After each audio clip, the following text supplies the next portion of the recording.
منتظمین کا شکریہ بھی سی ڈی کا کہ انہوں نے یہ آج کا جو سب سے موضوع ہونا چاہیے وہ انتخابات کے حوالے سے ایک مناسب نظام ہے، لیکن انفارچونیٹلی جو پولیٹیکل ہیٹ اس وقت ہر طرف ہے اور جو پولرائزیشن ہے اس کے ماحول میں یہ بھی میں کہوں گا کہ یہ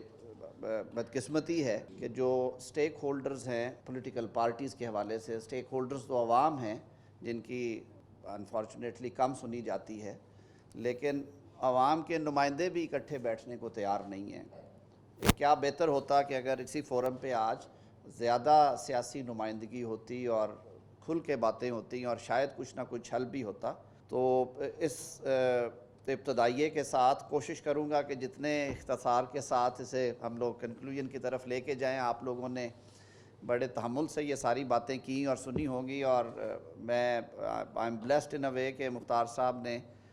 جو اس وقت جو لوگ بیٹھے ہوئے ہیں پوڈیم پہ میرے ساتھ، ان کی انتخابی قوانین یا ضابطوں کے حوالے سے یا ملکی سیاست پہ نظر ہونے کے حوالے سے یا پارلیمان کے حوالے سے جو ان کا تجربہ یا ان کی سوچ ہے کسی سے ڈھکی چھپی نہیں ہے۔ میں نے کافی کچھ سیکھا۔ میں بڑے یہ بات یقین سے کہہ سکتا ہوں کہ سینٹ کی جو سٹینڈنگ کمیٹی ہے پارلیمنٹری افیئرز کی، اس میں جب انتخابی اصلاحات کا بل آیا کوئی 1.5 سال پہلے میرے خیال میں، تو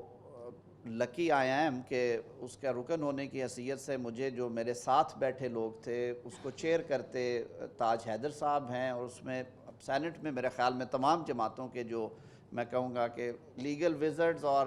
پولیٹیکل ایکٹیوسٹ جو ہیں وہ اس کمیٹی کا حصہ تھے۔ ایک ایک کا نام نہیں لوں گا۔ ہم نے میرے خیال میں کوئی درجن بھر کے قریب یا 10 ایک میٹنگز کی ہوں گی تاج 11ویں تو سب 11ویں میں تاج صاحب نے بھی نام نہیں لیے، میں نے بھی نہیں لیے۔ آپ سب کو پتہ ہے کہ 2 معزز وزرائے کرام آئے تھے اس میں، اور انہوں نے آستینیں چڑھا لی تھیں، اور وہ جو ساری محنت تھی وہ وہاں پہ آ کے رک گئی، اور یہی المیہ ہے ہمارا۔ تو بات میں شروع کروں گا کہ ہمیں قوانین بدلنے سے پہلے، ہمیں گفت و شنید کرنے سے پہلے سب سے پہلے رویے بدلنے ہیں، اور جب تک ہم رویے نہیں بدلیں گے، جو مصطفیٰ کمال صاحب نے کہا کہ اگر ہر کسی نے یہ سمجھنا ہے کہ انتخابی قوانین وہ ہوں اور انتخابی ضابطے وہ ہوں اور الیکشن کمیشن وہ ہو جو مجھے فیسیلیٹیٹ کرے اور میں جیتوں، اور مجھے ہی یہ حق ہے کہ پاکستان کے عوام کو مجھے منتخب کر کے حکومت سونپنی چاہیے، پھر اسی صورت میں پاکستان آگے بڑھے گا۔ اگر اس سوچ کے ساتھ بیٹھے گے تو یہ ساری ایکسرسائز جو ہے اس کا فائدہ نہیں ہے۔ میں کئی دفعہ یہ کہہ چکا ہوں کہ سیاست تو نام ہی میں سمجھتا ہوں ڈائیلاگ کا ہے، گفت و شنید سے ایک دوسرے کو قائل کرنے کا ہے، منطق سے بات کرنے کا ہے، اجتماعی رائے کو احترام دینے کا ہے۔ اگر آپ 100 ووٹرز میں سے 31 لوگوں کے چنے ہوئے شخص کو ہار پہناتے ہیں اور اسے اسمبلی میں بھیجتے ہیں کہ باقی 25 نے ایک کو دیا، 26 لوگوں نے دوسرے کو منتخب کیا، 13 نے تیسرے کو کیا، 7 نے ایک اور کو کیا، تو اس کا مطلب یہ ہے کہ جو اس اوورآل اکثریتی رائے میں سے جس کا پلڑا بھاری تھا آپ نے اس کو پارلیمان میں بھیج دیا۔ تو بھائی بیٹھیں، بیٹھ کے بات کریں۔ جب تک ایک دوسرے کو مانیں گے نہیں، ہم ایک دوسرے کو سپیس نہیں دیں گے، اس کی رائے کو اہمیت نہیں دیں گے، اور پھر جہاں پہ تھوڑا سا اتفاق رائے ذرا اکثریت میں آ جائے اس کو رسپیکٹ نہیں کریں گے، یہ معاملات آگے نہیں بڑھیں گے۔ الیکشن کمیشن سے شروع کر دیتے ہیں۔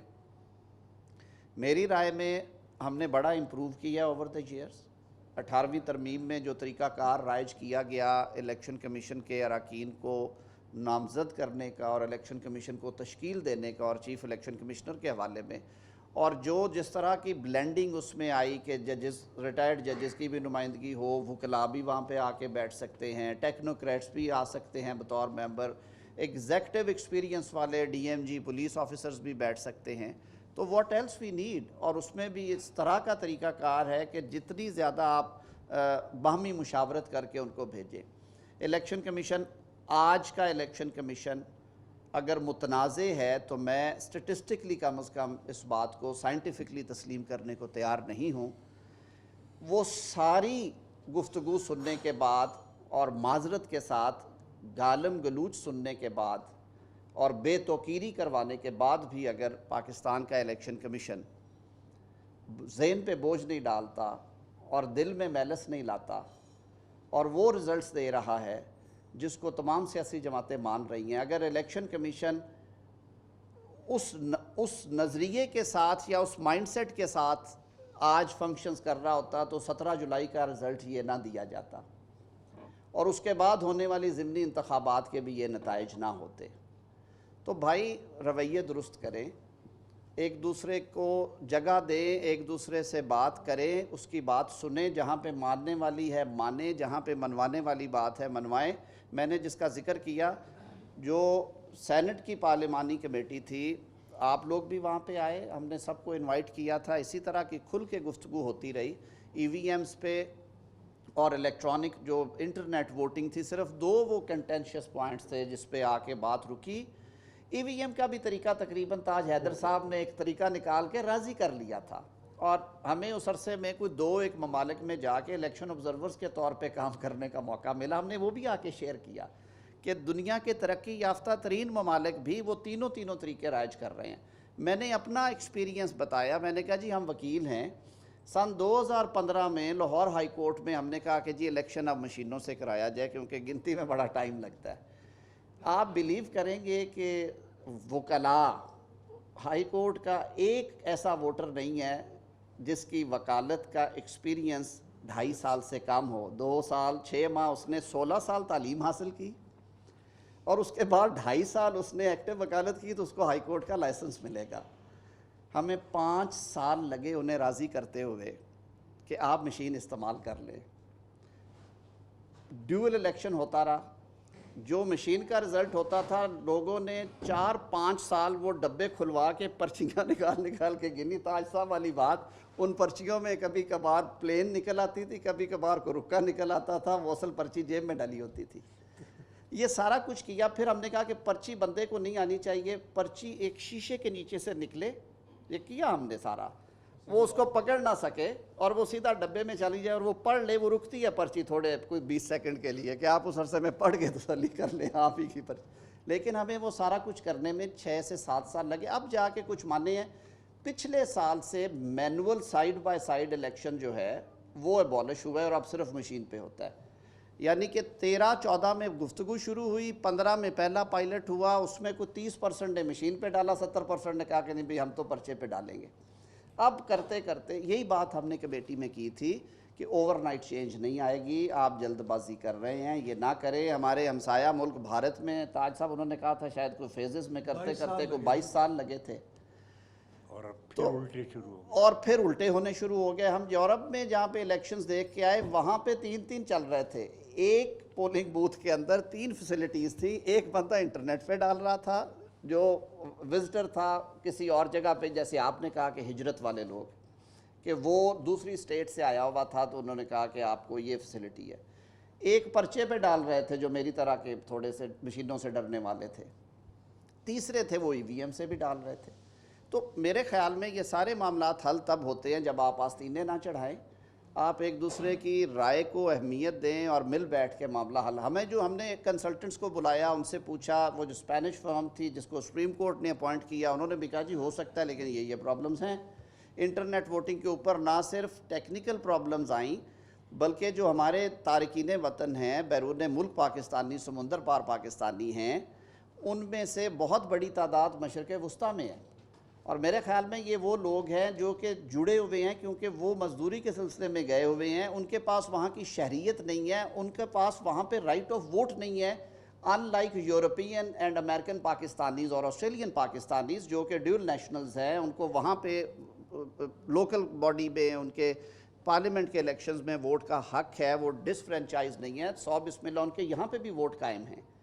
لیکن جب ہم نے مشرق وسطیٰ جو بہت بڑی تعداد ہے وہاں پہ ہمیں بریف کیا, انہوں نے کہا جی کیونکہ وہ خود الیکشنز نہیں کرواتے تو انہوں نے اس پہ ہمیں فیسیلیٹیٹ کرنے سے بھی ریفیوز کیا تھا کہ ہم وہ پولنگ سٹیشنز اور وہ سارے سلسلے میں حکومتی سطح پہ ایسے ہی تھا. تاج صاحب آپ کی مدد نہیں کر سکتے. ایک آدھ ملک تھا جنہوں نے کہا کہ ہم کر لیں گے, لیکن زیادہ تر مشرق وسطیٰ سے یہ بھی فیڈ بیک آئی کہ وہ جو پروسیس آف الیکشنز ظاہر ہے وہاں پہ کہیں پہ پولنگ سٹیشن بنے گا, کوئی 5,000 4,000 لوگ وہاں پہ جا کے ووٹ ڈالیں گے, ایک الیکشن کا ماحول آئے گا, تو یہ وہ ساری چیزیں تھیں جس پہ ہم بیٹھ کے حل کرنا چاہتے تھے، اور ہم نے کہا کہ اس کا کوئی درمیانی رستہ سوچتے ہیں، لیکن وہ نہ ہو سکا انفارچونیٹلی۔ آپ نے جو باقی باتیں کی آپ نے اس پہ بہت زیادہ گفتگو کر لی ہوگی، میں ان کو دوبارہ نہیں چھیڑنا چاہتا۔ ووٹر ٹرن اوور میں سمجھتا ہوں کہ جو ہمارے ہاں تعلیم اور شعور کے حوالے سے ایشوز ہیں، میں اسپیکنگ فار مائی سیلف، میں سمجھتا ہوں کہ اگر 50% اور اس سے ابو جاتا ہے تو ایک اچھا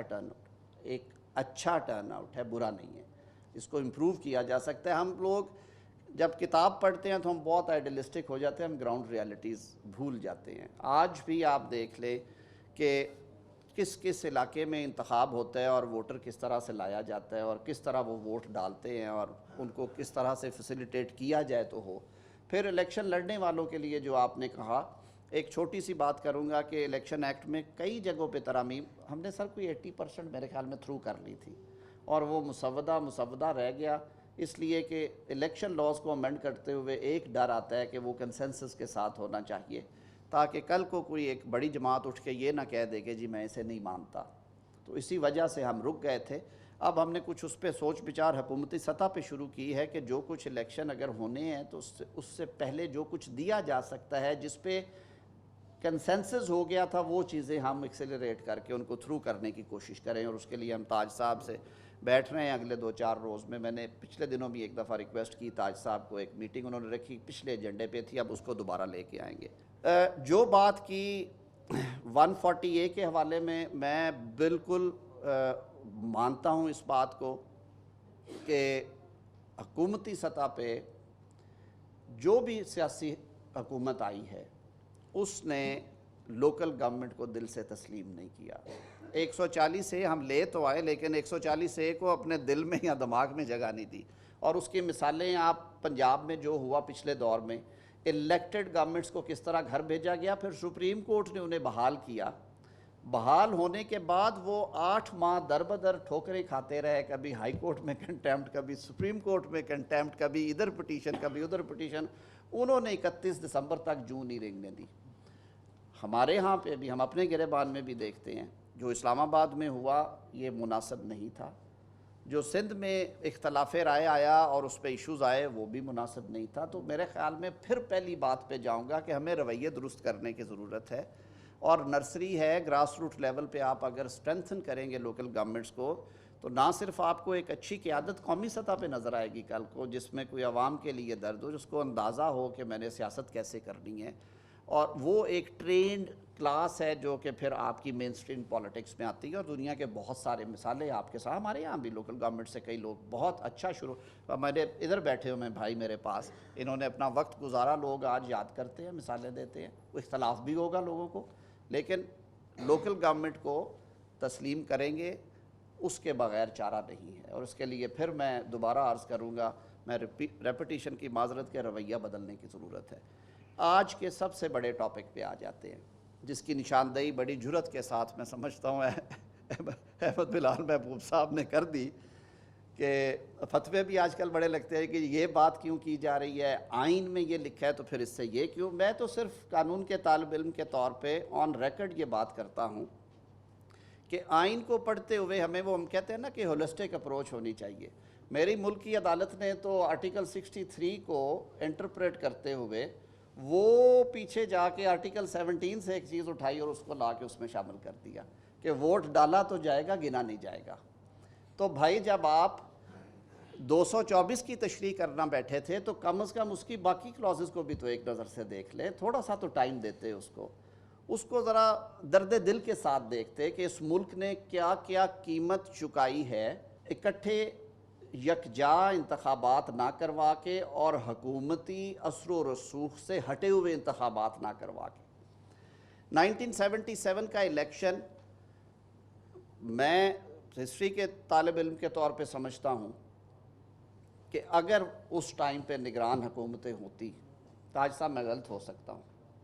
تو نتائج شاید یہی ہوتے، لیکن مانے جاتے۔ 77 میں کیا آیا ایشو کہ جی حکومتی اثر و رسوخ استعمال کیا گیا، یہ کیا گیا، وہ کیا گیا۔ اس کے بعد کئی انتخابات پہ یہی انگلیاں اٹھی۔ 1990 میں بھی یہی کہا گیا کہ جی صدر صاحب لگاتے تھے، انہوں نے لگا دیا نگران۔ 1988 میں انہوں نے چیف منسٹر صاحب ہی نگران چیف منسٹر تھے اور وہی پھر اگلے چیف منسٹر آ گیا میاں صاحب کا، یہی ہوا جی۔ اس کے بعد کی بہت ساری ہم نے ہسٹری سے سبق سیکھے اور بالآخر پہلے وقت گزرنے کے ساتھ ساتھ نگرانوں کی جو اپوائنٹمنٹ تھی اس پہ کچھ پریکٹسز بہتر کی گئی، اینڈ فائنلی ہم نے ایک کانسٹیٹیوشنل پروویژن بنائی، ایک پورا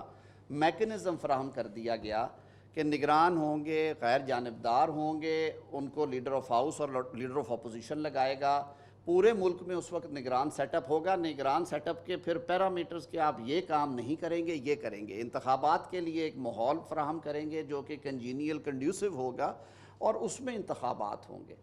اور ہم نے دیکھا انتخابات پہ انگلیاں پھر بھی اٹھیں، لیکن کسی نے یہ اس حوالے سے جو پری پول رگنگ گورنمنٹ کے پارٹ پہ، میں اس کی ایک مثال دیتا ہوں، 2018 کے انتخابات پہ کئی حوالوں سے گفتگو ہوئی، لیکن نگران وزیر اعظم ناصر الملک صاحب کی طرف انگلی نہیں اٹھائی کسی نے، یعنی کہ پری پول رگنگ اس پیٹرنیج جو کہ حکومتی سطح پہ سرپرستی ہوتی ہے اس کا نہیں کہا گیا۔ آج کیا ہوگا ہمارے سامنے؟ میں ایک خوفناک صورتحال دیکھ رہا ہوں۔ خوفناک صورتحال یہ ہے کہ پاکستان کی 75% یا 70% آبادی جو ہے وہ صوبائی انتخابات میں جا رہی ہے، پنجاب اور خیبر پختونخوا، جبکہ مرکز میں سیاسی سیٹ اپ ہے، جبکہ باقی 2 صوبوں میں سیاسی حکومتیں ہیں، مان لیا کہ وہ انفلوئنس نہیں کریں گی، لیکن مرکزی حکومت کے ہوتے ہوئے 2 صوبائی نگران سیٹ اپس جو ہیں ان کو روز لنک کیا جا رہا ہے، اور جو انتخابات قریب آئیں گے ان پہ انگلیاں اٹھنا شروع ہوں گی۔ وہ جتنا اپنے آپ کو نان الائنڈ رکھ لیں، کیونکہ ریاست کو چلانے کے لیے، حکومت کو چلانے کے لیے صوبے اور مرکز کو بہت جگہوں پہ اکٹھے کام کرنا پڑتا ہے۔ آج جو لاہور میں ابھی آنے سے پہلے ٹی وی دیکھ رہا تھا، جو وہاں پہ ایک کھیل کھیلا جا رہا ہے صرف ایک شخص کی انا کی وجہ سے کہ میں نے خود چل کے عدالت میں نہیں جانا، مجھے اٹھا کے لے جائے۔ اس کھیل میں بھی اب ظاہر ہے وہاں پہ مرکز کی پولیس بھی ہے، صوبے کی بھی ہے۔ مرکزی پولیس نے انہیں کہا انڈر دی کانسٹیٹیوشن صوبائی پولیس مجبور ہے کہ وہ ان کو فیسیلیٹیٹ کریں، کورٹ کے آرڈرز ہیں۔ تو ان ساری چیزوں سے بچنے کے لیے یہ کام کیے گئے تھے۔ کل کو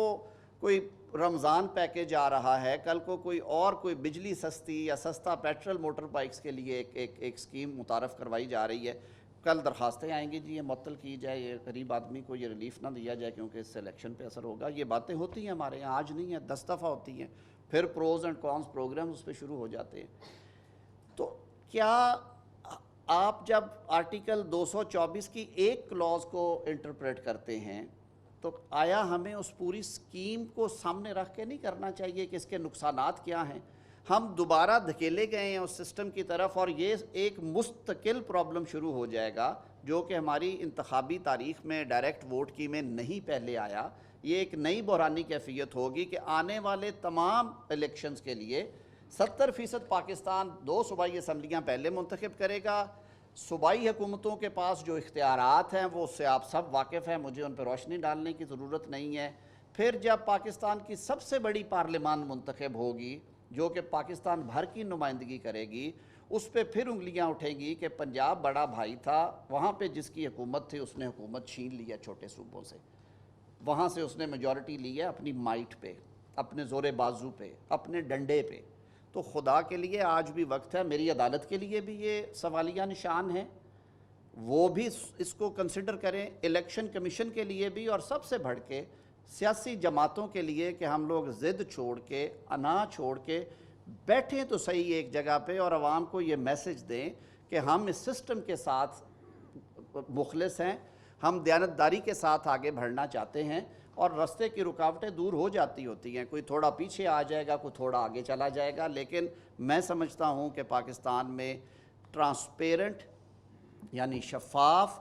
غیر جانبدار اور منصفانہ الیکشنز اسی صورت ممکن ہیں کہ اگر تمام انتخابات آئین کے آرٹیکل 218، آئین کے آرٹیکل 224 کے تحت اکٹھے ہوں اور اس سکیم کے انڈر ہوں جو سکیم قانون ساز نے اس وقت متعارف کروائی اور جس میں 0 ڈیسنٹ تھا۔ تمام پارلیمان نے 18ویں ترمیم کو متفقہ طور پہ منظور کیا تھا۔ ان معروضات کے ساتھ میں آپ کا پھر ایک دفعہ شکریہ ادا کروں گا، اور آخری بات کہ خدا را ہمیں رویے تبدیل کرنے کی ضرورت ہے،